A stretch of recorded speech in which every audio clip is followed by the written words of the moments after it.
Bonjour à tous, ici Raven de la Team TK. Aujourd'hui dans cet épisode d'analyse de personnage, je parlerai de mon personnage de jeu vidéo préféré, tout jeu confondu, et qui est à mes yeux l'un de ces panthéons, incarnation de la curiosité, de l'aventure et de l'imagination débordante. Il est à présent temps de faire place à la démence. Parlons de la plus précieuse des folles, Alice Liddell. Alice Liddell est une jeune fille venant du roman populaire Alice au pays des merveilles. Elle eut droit à plusieurs adaptations, que ce soit en film, jeux vidéo, livres, manga. Ici, je m'intéresserai à une version particulière d'Alice, celle proposée par le talentueux American McGee. C'est simple, pour moi il s'agit de la meilleure version d'Alice qui a été proposée à ce jour, celle qui incarne à merveille le côté sombre qui peut être interprété dans le roman de Lewis Carroll.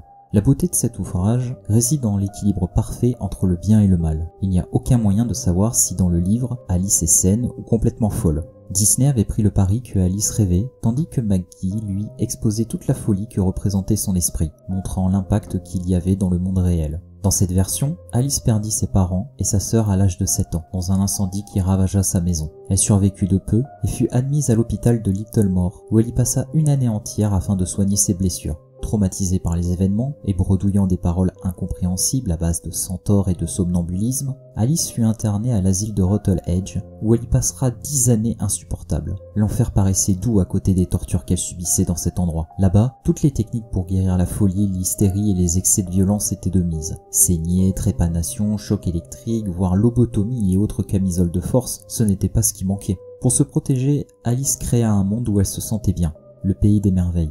Cependant, son esprit malade corrompit l'aspect joyeux et enfantin pour laisser place à un univers Lovecraftien et dément.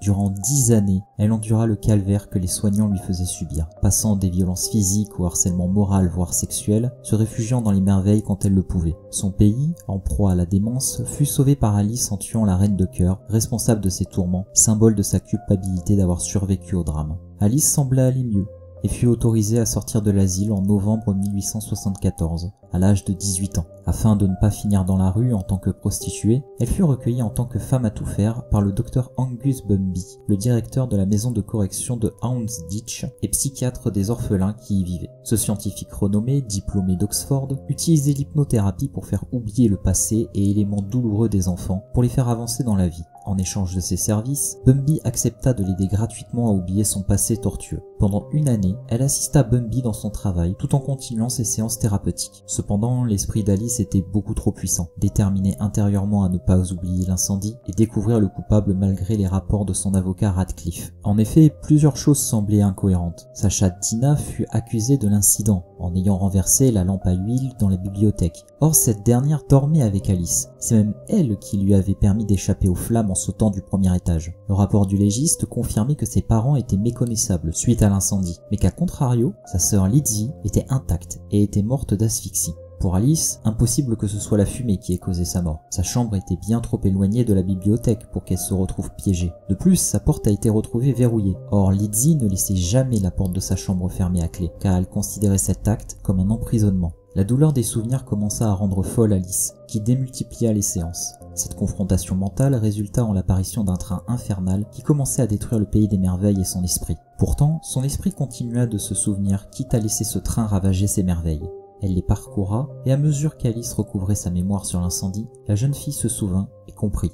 Lorsqu'il était étudiant à Oxford, Bumby suivait les cours du professeur Arthur Liddell. Avec d'autres étudiants, il fut invité chez lui à boire le thé et tomba instantanément amoureux d'Elizabeth Liddell. Malgré les nombreux refus essuyés, Bumby continua d'insister et finit par développer une obsession pour la jeune femme. Cette obsession sexuelle, alimentée par la propre justification de Bumby selon laquelle la jeune Lizzie était non seulement ouverte à ses avances, mais avide de celle-ci, continua de s'intensifier avec le temps, passant du harcèlement moral à des attouchements inappropriés. Le malaise de Lizzie la força de demander à son père de ne plus inviter Bumby à la maison. Qu'importe, Bumby voyait cela comme un jeu, une chasse où il était le chasseur et Lizzie la proie. Il commença à la stalker, peu importe où elle se rendait. Un jour, il tenta une approche directe, essayant de la forcer de se donner à lui, la suivant même jusque dans les toilettes des dames à la gare de Waterloo. Lizzie menaça Bumby d'en parler à son père et de le virer de l'université s'il continuait. L'étudiant prit cela comme un ultime appel, une provocation supplémentaire de la part d'une pudigongue allumeuse et libidineuse. C'est ainsi que la nuit du 5 novembre 1863, Bumby entra discrètement dans la maison familiale des Liddell pour voir Lizzie, la violer et la tuer. Cette scène se déroula sous les yeux horrifiés d'Alice, encore dans son lit. La vision du centaure n'était autre que Bumby avec les jambes de sa sœur. Une fois terminé, il verrouilla sa chambre et mit le feu, tuant toute la famille. Il garda la clé comme trophée et s'en servit pour hypnotiser les enfants, dont Alice. Tout était parfait. Son crime resterait impuni, car personne ne pourrait remonter jusqu'à lui. Sauf qu'Alice avait survécu. Bumby tenta dans son extrême bonté d'offrir à Alice la possibilité d'oublier son passé, l'incendie, l'asile, absolument tout, pour qu'elle puisse enfin redevenir saine mentalement. Avec une Alice remodelée à son image, dépourvue de son identité et de ses souvenirs, Bumby aurait atteint son but, détruire les derniers vestiges de son crime, tout en gardant une poupée docile à ses côtés. Elle se rendit compte également que l'orphelinat n'était qu'une façade pour un trafic d'êtres humains. En effet, grâce à ses talents de psychothérapeute, Bumby transformait les orphelins en esclaves dociles afin de pouvoir les revendre sous couvert d'adoption à des clients nobles ou riches. Cette terrible vérité confronta Alice à son propre égoïsme, celui d'avoir été aveugle à la souffrance des autres à cause de sa propre souffrance, la rendant coupable de complicité, de n'avoir rien fait en voyant pendant presque plus d'1 an des dizaines d'enfants se faire dépouiller de leur innocence, de leurs souvenirs et de leur identité pour être revendus à des pervers. Alice confronta Bumby à ses crimes dans la gare de Moorgate. Ce dernier, non content d'avoir tenté de briser Alice, la provoqua et la méprisa encore plus, prétextant que personne ne croirait une pauvre folle sortie d'un asile par rapport à la parole d'un éminent scientifique philanthrope.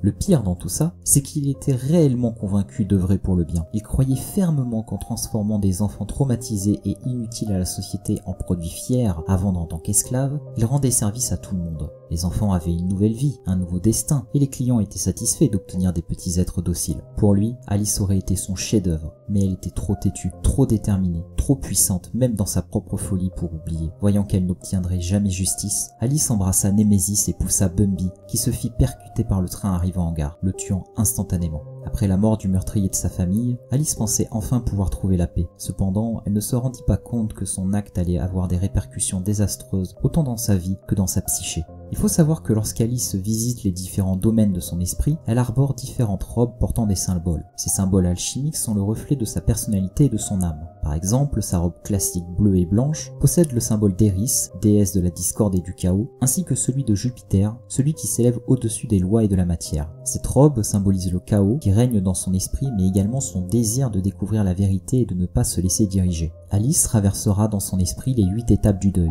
8 car le chaos possède 8 côtés, qui se manifesteront tous par un domaine de son esprit, à savoir le sommeil, qui servira de centre névralgique à Alice, parcourir son esprit, le choc, qui va cristalliser son problème et la faire tomber de plus en plus dans la démence, symbolisé par l'incendie de sa maison et la mort de sa famille, le déni, symbolisé par un cirque et un parc d'attractions joyeux, la colère, représentée par le domaine de la reine de cœur, la négociation, la dépression, le test et enfin l'acceptation, qui seront expliqués au fur et à mesure. Tout d'abord, Alice se réveille dans un cirque où tout semble joyeux et merveilleux. Toutefois, cet endroit est trop dirigiste et Alice ne se sent pas pleinement libre. Elle se doute que quelque chose cloche. Au fur et à mesure qu'elle est guidée par sa curiosité, elle tombe sur la lune qui est là pour lui faire oublier ses problèmes grâce à une berceuse. Alice apprit qu'elle était enfermée ici depuis plus de 10 ans, car à chaque fois qu'elle tentait de s'échapper, elle échouait et était ramenée dans le cirque. Alice détruisit la lune et s'enfuit du cirque pour s'apercevoir qu'elle était depuis tout ce temps dans un cirque miniature sur le dos de la simili-tortue. Ne sachant pas vers qui se tourner, elle se dirigea vers le domaine de la reine de cœur, le domaine de la colère, berceau de ses nombreux tourments avec ses règles arbitraires. Elle blâma la reine d'être responsable de son enfermement dans le cirque. Mais la reine rétorqua qu'Alice était responsable du chaos qui régnait au pays des merveilles. Elle finit par s'enfuir après que la reine eut tenté de la tuer. Alice partit à la recherche du chapelier, car selon les habitants du pays, il connaîtrait un moyen de vaincre le chaos. Elle finit par le rencontrer et le menaça au prime abord. Puis finalement se résigna en voyant qu'il souhaitait sincèrement l'aider. S'entama alors une séance de négociation où le chapelier lui expliqua qu'il avait trouvé un plan pour contrôler le chaos. En l'étudiant, le chapelier se perdit de plus en plus, devenant fou à son tour. Le plan du chapelier était de créer une arme. Pour cela, il faudrait un œil, un cœur et un esprit. Le cœur représentant la perte de ses proches et la douleur que cela procure, l'œil représentant quant à lui la capacité à découvrir la vérité et ce que cela implique, observer ses propres ténèbres, et enfin l'esprit était là pour faire le lien entre ce que l'on voit et ce que l'on ressent afin de comprendre et faire face à ces ténèbres. Ensemble, ils pouvaient à la fois résister, canaliser et contrôler le chaos. Alice partit donc à la recherche de ces 3 artefacts. Pendant ce temps, elle voyait une projection d'elle-même dans le monde réel avec Radcliffe devant l'orphelinat. Radcliffe, l'avocat des Liddell, voulait récupérer l'héritage de ces derniers et s'était arrangé pour que Alice soit de son côté. Rappelons que Arthur Liddell était directeur de l'université d'Oxford, plaçant son statut haut dans la hiérarchie anglaise de l'époque. Au début, il la croyait innocente et se disait qu'il allait juste liquider ses biens en la manipulant, comme lorsqu'il lui a dit de partir en Australie pour vivre une vie de fermière, ou qu'elle devait acheter des statues en marbre pour statuifier sa famille dans l'immortalité. Radcliffe n'est pas innocent dans le malheur d'Alice. Faisant foi de sa profession aux yeux du monde, il semblait tout faire pour qu'elle aille mieux et tourner la page. Cependant, c'était le statut d'Alice qui l'intéressait, pas la petite fille en elle-même. Radcliffe est un être avare, n'hésitant pas à utiliser son pouvoir d'avocat et son argent pour servir ses intérêts. C'est lui qui a récupéré le lapin en peluche d'Alice, son bien le plus précieux, et qui n'hésite pas à s'en servir pour torturer mentalement la pauvre enfant. Lors de son internement à Rutledge, Pris lui vola son lapin et l'échangea à Radcliffe contre une modique somme qu'elle utilisa immédiatement pour acheter une bouteille d'alcool bon marché. Cela peut sembler excessif, mais il faut savoir qu'à l'époque victorienne, les animaux en peluche étaient très rares et Alice venant d'une famille riche, il n'est pas étonnant qu'une personne comme Pris lui ait volé son lapin. Lorsque Alice tua Bumby, quelque chose s'était brisé en elle. Tuer une personne aussi mauvaise soit-elle engendre une corruption et un déchirement, symbolisé par une boule à neige qui se brise. C'est à ce moment que Shadow Alice prit de l'ampleur, à cause du désespoir et du chagrin qui l'envahissait. Furieux, Radcliffe tenta de la refaire interner, mais la police ignora les protestations de l'avocat. En contrepartie, Radcliffe bannit Alice de l'orphelinat, lui interdisant d'y revenir. Alice se retrouva donc seule dans la rue, tiraillée par ce qu'elle avait fait et pensant ne jamais avoir le fin mot de l'histoire. Alice voulait oublier. C'est principalement à cause de cela que Bumby a été capable de la manipuler pendant plus d'1 an et lui détruire son esprit. Encore une fois, elle voulait oublier, ne pas ressentir la douleur de ses souvenirs. Pourtant, les souvenirs, quels qu'ils soient, sont importants. Ils façonnent ce que nous sommes. Ils sont notre guide dans nos choix. Apprendre, c'est se souvenir. Et oublier, c'est se mentir à soi-même.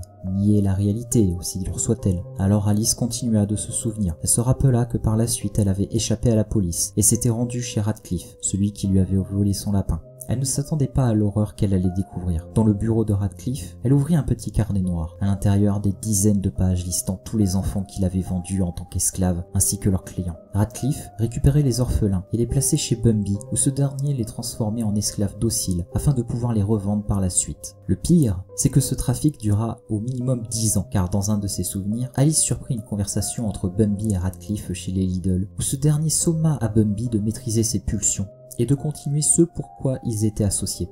Alice finit par comprendre pourquoi sa part d'ombre avait fait ce qu'elle devait faire. 10 ans de trafic d'êtres humains par des êtres inhumains, des monstres cupides et malades. Ironique quand on sait que ce sont eux qui l'ont diagnostiqué comme hystérique et sont responsables de son calvaire à Rutledge. Pourtant, malgré tout ce qu'elle avait enduré, elle était persuadée qu'il existait toujours un moyen de ne pas en venir à tuer Radcliffe. Les paroles de son père résonnaient en elle. Celui qui tue une âme détruit le monde. Et malgré le fait que cette âme soit aussi noire et mauvaise que celle de Bumby, le simple fait de tuer corrompt ses merveilles. Déterminée à sauver sa part d'ombre, Alice revient voir le chapelier pour lui donner les derniers morceaux pour compléter l'arme lui permettant de la vaincre. Mais il lui manquait toujours le cœur. Le chapelier désigna son lapin, celui-là même qui avait récupéré le cœur de la lune au cirque. Cependant, la douleur étant trop forte, elle ne put se résoudre à passer outre cette douleur, de tourner la page. Elle fut donc incapable de tuer son lapin en peluche. Symbole des vestiges de son passé, la seule chose lui rappelant qu'elle a été un jour une petite fille normale, ce qui lui coûtera cher plus tard. Elle s'affirma devant le chapelier en lui disant que son cœur était là où il devait être, et qu'avec ou sans cette machine, elle réussirait à retourner chez elle et sauver sa part d'ombre. Le chapelier lui sourit, comme s'il s'attendait enfin à cette réponse. Ayant vu l'avenir et Alice échouer, il savait que ce choix qu'elle n'avait jamais fait allait les conduire vers une autre issue, celle qui serait peut-être où elle les sauverait. Cependant, le chaos intervint et consuma le chapelier avant qu'il n'ait pu terminer d'aider Alice. Elle partit donc à la recherche du bon mix afin de trouver les souvenirs manquants du chapelier, pensant pouvoir s'en servir pour trouver une solution. Elle rencontra la reine de cœur et après une longue bataille où elle l'a vaincue, la reine se révéla être le souvenir de la mère d'Alice. Elle lui expliqua qu'elle avait volé et gardé la mémoire du chapelier afin qu'elle ne puisse pas s'échapper du pays des merveilles. Elle lui expliqua que lors de l'incendie, son esprit se scinda en deux afin de se protéger, créant de ce fait Shadow Alice. Elle voulait la préserver, protéger son innocence et sa pureté jusqu'à ce qu'elle soit prête contre elle-même. Lorsqu'elle vit le petit lapin aux côtés d'Alice, elle lui dit « Je vois que ta curiosité est toujours intacte. montrant qu'Alice avait toujours sa lumière et son âme d'enfant malgré les ténèbres qui l'envahissaient, et que maintenant elle était prête. La reine lui confia les souvenirs du chapelier, sentant sa fille enfin prête à accomplir son devoir. Le bon Bix apparut et se révéla être le souvenir du père d'Alice. Celui qu'elle considérait comme son oracle au pays des merveilles était depuis tout ce temps son père. Tout ceci, encore une fois, n'avait pour but que de la préparer à son ultime affrontement avec elle-même. Leur dernière leçon étant enseignée, Alice embrassa ses parents fiers d'elle. Étant en paix avec la mort de ses parents, le deuil ayant été accompli, Alice brisa le ciel et grandit pour le traverser tout en voyant le souvenir paisible de ses parents se faire consumer par le chaos. Elle avait appris. Alice se réveilla plus tard dans le domaine du chapelier, où ce dernier lui expliqua que depuis tout ce temps, elle était dans une boule à neige, comme un pays des merveilles dans un pays des merveilles. Lorsqu'elle lui rendit ses souvenirs, il lui expliqua également qu'il avait créé cet univers en collaboration avec la Reine de Cœur et le bon Bix afin de la préserver. Mais étant lui-même corrompu par le chaos, il demanda à la reine de récupérer sa mémoire afin qu'il ne puisse pas permettre à Alice ou Shadow Alice de se rencontrer avant le moment fatidique. L'expression prendre du recul prend tout son sens ici, où Alice regarde au-delà de son passé pour essayer de s'en sortir et de s'accepter. Soudain, le chapelier fut poignardé et tué par Shadow Alice, qui pouvait enfin atteindre celle qu'elle a toujours cherchée. Alice tenta tant bien que mal de la contenir, de lui dire qu'il existait une autre solution, que de brûler ses ténèbres dans d'autres ténèbres n'allait qu'empirer les choses, qu'elle ne voulait pas se battre, mais Shadow Alice lui dit qu'elle n'avait pas le choix, que ce pays des merveilles enfantin n'était qu'un frein à la réalité, que peu importe comment elle voyait les choses, seules les ténèbres étaient la réponse. Qu'elle le voulait ou non, son destin était de s'unir avec elle dans les ténèbres ou d'être consumée par ces dernières. S'engage alors un combat titanesque où les merveilles meurent et se corrompent par le chaos. Alice tente de raisonner sa part d'ombre, mais celle-ci étant bien plus puissante, elle domine le combat sur le plan physique et moral. Les deux entités psychiques d'Alice se rendaient coup pour coup, justifiant leur but, offrant un équilibre entre l'espoir, le désespoir, le pardon, la rancœur, l'abandon et l'acceptation. Au terme d'un combat sans fin, Alice poignarda par accident Shadow Alice. Cette dernière sourit, lui disant que finalement elle était comme elle, incapable de ne pas tuer, les ténèbres ne l'avaient pas quittée. Alice paniqua et les ténèbres commencèrent à la consumer. Shadow Alice continua. « Je ne suis pas une partie de toi. Tu es une partie de moi, et tu ne peux pas t'en défaire, pas plus que je le puisse. Tu es tout aussi coupable de sa mort. C'est ce qui te lie à moi. » Les ténèbres engloutirent Alice, ne laissant plus que Shadow Alice. « Tu es moi, je suis toi, et maintenant, nous ne faisons qu'un. » Shadow Alice invoqua son glaive Vorpalin, qui se transforma en une faux de chaos. Elle traversa le pays des merveilles en détruisant tout sur son passage. Tout être vivant passant à côté se faisait instantanément tuer par Alice. Tout le monde y passa. La simili-tortue, la reine de cœur, le bon Bix, le chapelier et même le chat de chez Cyr. Personne ne pouvait résister à sa colère. Tous ceux qui un jour avaient éclairé son chemin périssaient maintenant dans les ténèbres. Le pays des merveilles s'assombrit de plus en plus, jusqu'à ce qu'il ne reste qu'une toute petite lueur sur une petite île flottante dans les abysses. Le lapin en peluche. Alice s'approcha de la peluche, transformant sa faux en glaive Vorpalin. La petite créature trembla d'effroi à la vue d'Alice. Tous ses souvenirs sont comme des couteaux, me transperçant l'esprit, chacun ondulant sur un océan de chagrin. Les vagues lointaines s'écrasent sans relâche, me rendant folle. Tant de questions, même après y avoir répondu, me font encore souffrir. Pourquoi? À la fin, un silence pur. Plus de souvenirs, plus de visages, plus aucun obstacle à surmonter, plus aucune question, plus de curiosité et plus d'imagination incessante. Plus de douleur implacable. Alice attrapa le petit lapin, le souleva et approcha sa lame de son cœur. Le temps est écoulé. Tu me l'as déjà dit auparavant. Nous ne devons pas être en retard. À ce moment, Alice transperça le cœur de son lapin. Ses yeux se fermèrent et la lumière autour s'estompa. La dernière chose que nous voyons est le petit corps sans vie du lapin déchiré en lambeaux. Son cœur fendu tomba et se brisa en brume, laissant quelques éclats briller dans l'obscurité, avant de ne laisser plus que l'abîme noir et vide. Alice venait de tuer ce qui lui restait de lumière, succombant par la même occasion aux ténèbres de son cœur. Rien ne semblait pouvoir arrêter sa folie meurtrière maintenant. Toutefois, même dans les ténèbres les plus profondes, se trouve toujours une lueur. Dans cet espace figé dans le temps, Alice parcourt un espace de ténèbres infinies. Pourtant, elle continue de briller, faiblement, mais toujours un peu. Elle ne comprenait pas pourquoi Shadow Alice était aussi forte. Elle pensait avoir la détermination et la force de l'affronter. Elle voyait tous les ravages qu'elle avait causés, la mort de ceux qui l'avaient aidée. Soudain, une voix se fit entendre, et Alice vit sa sœur Lizzie. Elle lui expliqua que son cœur était toujours rempli de ténèbres car elle n'acceptait pas sa mort. Elle devait laisser Lizzie reposer en paix et la laisser partir. Alice ne pouvait s'y résoudre, toujours traumatisée par la vision de sa sœur violée par Bumby, se sentant coupable de n'avoir rien fait. Lizzie la rassura en lui disant que ce n'était pas de sa faute et que sa mort n'était pas une fin en soi. Elle continuerait de vivre au travers d'Alice dans ses souvenirs. À ce moment, une manifestation de Bumby intervint, se révélant être la véritable incarnation de la culpabilité d'Alice. Cette fois, Alice était fin prête à faire face aux ténèbres avec sa sœur. Sa lame Vorpalin s'entoura d'une lumière pure et aveuglante, repoussant et blessant Bumby. Au cours d'un affrontement épique, Alice, dans sa forme inferno, transperça de sa lame de lumière le cœur de Bumby et détruisit l'incarnation de sa culpabilité, faisant enfin la paix avec les souvenirs de sa sœur. Au loin, dans les ténèbres, Shadow Alice vit un petit scintillement, les battements d'ailes d'un papillon bleu, puis d'un autre, et d'un autre, encore et encore, jusqu'à ce que tout autour d'elle le monde redevienne lumineux. Alice se tenait là, devant elle, autour d'une table, toutes deux en train de boire le thé. Finalement, ce fut bien inutile. Tant de colère et d'acharnement pour que je sois toujours là. Nous sommes toujours là. Nous étions trop concentrés sur notre culpabilité. Mais la culpabilité peut mourir, contrairement à la curiosité. Le monde des merveilles commença à se reformer à mesure qu'Alice continuait de parler. Les papillons bleus volaient et faisaient pousser les plantes et les fleurs, jusqu'à ce qu'elles deviennent des arbres. Alice fit comprendre à Shadow Alice que si sa curiosité n'avait pas pu mourir, c'était parce que c'était cette même curiosité qui lui avait permis de connaître la vérité. Certes, cette vérité ne la libérerait pas, mais elle aurait au moins le mérite de lui faire tourner la page. Elle restera toujours hantée par ses souvenirs, mais elle devra faire avec, les accepter, grandir, transformer sa curiosité en autre chose, sortir enfin de ce labyrinthe. Shadow Alice se demanda si, au final, ce n'étaient pas des ténèbres encore plus profondes qui les attendaient. Alice lui confie alors qu'elle sera toujours avec elle pour surmonter les obstacles et découvrir d'autres merveilles. Après tout, elles ne font qu'une. Le petit lapin sautilla entre les deux Alice, ne sachant pas laquelle choisir. Les deux Alice se regardèrent et malgré la vision de Radcliffe dans le ciel, Shadow Alice était prête à faire confiance à sa part de lumière. Les deux Alice fusionnèrent et ne formèrent plus qu'une et unique Alice.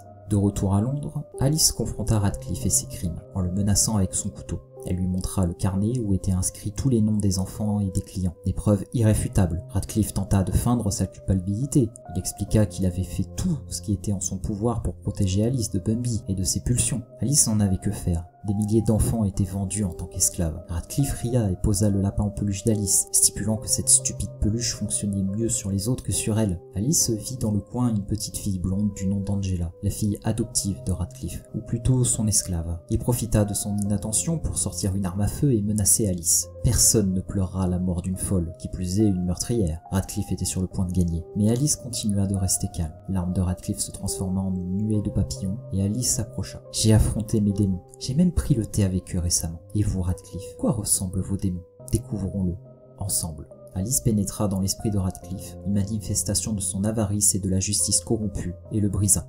De retour à la réalité, Radcliffe était devenu incapable de s'exprimer, bredouillant des paroles incompréhensibles. Des policiers qui avaient été prévenus par Alice arrivèrent sur les lieux et arrêtèrent Radcliffe pour trafic d'êtres humains. Débarrassée de ceux qui étaient responsables de son malheur, elle récupéra le carnet et partit. Elle fut interpellée par les deux policiers qui lui montrèrent Angela, visiblement perdue et n'ayant nulle part où aller.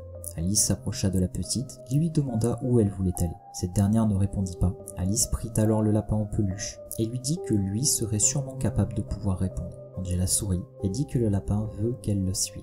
Alice sourit en retour et prit la main de la petite pour partir. Des années plus tard, Alice adoptera Angela et ouvrira un orphelinat où elle récupérera tous les enfants qu'elle pourra. Durant ces années, elle parcourut l'Angleterre pour retrouver les différents enfants qui ont été vendus afin de pouvoir les libérer. Elle s'introduira dans la demeure des différents acheteurs et pénétrera leur esprit afin de les détruire mentalement avec ses merveilles et leurs démons intérieurs, avant de récupérer les enfants et les ramener à son orphelinat où ils vivront une nouvelle vie épanouie. Alice Liddell est un personnage qui aura su affronter ses démons et ne faire qu'une avec ses ténèbres. Au début froide et sans cœur, elle s'ouvrira à nouveau aux autres, vouant son amour et sa vie pour les enfants, tout en gardant sa part d'ombre qu'elle ne rejettera pas, car faisant partie d'elle-même. L'apparence déchiquetée de son lapin en peluche montre que malgré nos blessures, rien ne nous empêche de rester nous-mêmes et de se relever. Notre curiosité et notre enfance sont ce que nous sommes, et font de nous des êtres uniques. Elle montre le passé, le présent et l'avenir d'Alice, une enfant à jamais profondément marquée par les événements de son passé, et qui forgera son avenir grâce à eux en les chérissant, peu importe qu'ils aient été douloureux ou joyeux, en grandissant, en apprenant, en d'autres termes, en se souvenant.